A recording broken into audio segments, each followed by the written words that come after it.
specifically the complainant, there's no evidence that the applicant today will endanger the safety of the complainant, although she knows the complainant.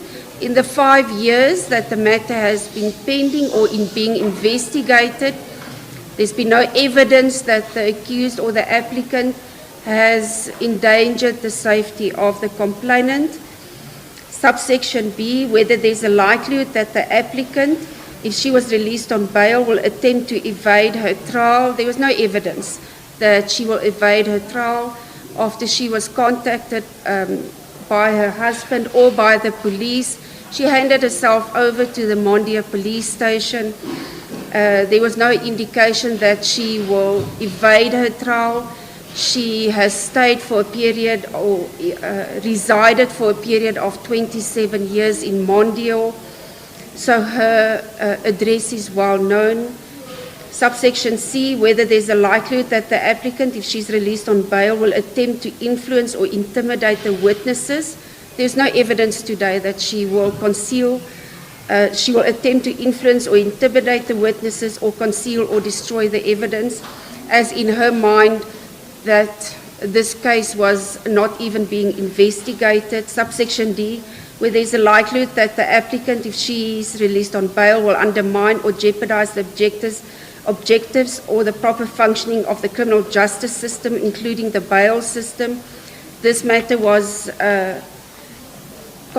conversed with the counsel of the applicant today with regards to the fact that the applicant today did not disclose in her first appearance her previous convictions.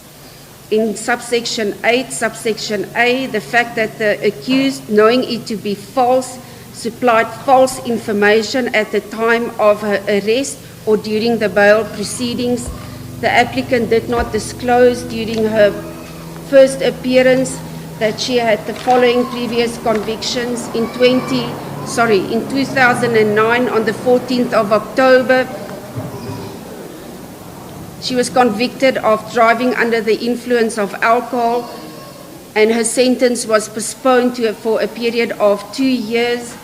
In 2017, on the 29th of September, she was convicted of assault with the intent to do grievous bodily harm and was sentenced to 1,500 rand fine or 3 months imprisonment, which was wholly suspended for a period of 5 years. And in 2018, on the 24th of July, she was sentenced to 2 counts of fraud and 2 counts of theft from her employer, and she was sentenced to, in terms of section 2761H of the Criminal Procedure Act, and this was also not declared by the applicant. The state has decided to remedy this is to charge the applicant with a further count instead of just the count of assault with intent to of grievous bodily harm, to also charge the applicant with providing false information during her bail hearing. The council has also stated to the court that this was done during her bail hearing due to the fact that she was traumatized, and she then did not disclose this information to her legal representative. The court has accepted this explanation from the council and from the applicant. And subsection E, where in exceptional circumstances there is the likelihood that the release of the accused or the applicant will disturb the public order or undermine the public peace or security. There's also no evidence of such. Therefore, the court will grant the applicant today bail in the amount of 5,000 rand. Yes, and Monan, hello guys, welcome back to my channel. I hope you guys can hear me. I hope I am audible because I've got flu, like I said. Now, Maweni arrived at the Protea Magistrate Court for a formal bail application. She is currently facing charges of assault, GBH, dating back to 2019. She's being represented by a new counsel. It is reported that her previous defense withdrew from the matter last week for reasons unknown to us. Okay, now we have police bail, guys. For minor offenses, police officers may grant bail without a formal court hearing. This is common in cases like petty theft or public drunkenness. The bail amount is paid directly at the police station and the accused is released pending a future court date. And then we have what we call prosecutor's bail. For more serious offenses, the prosecutor has the authority to grant bail before the accused first court appearance. This is usually done after the prosecutor reviews the case and assesses the risk involved in conjunction with the investigating officer. And then we have what we call Schedule 5 bail.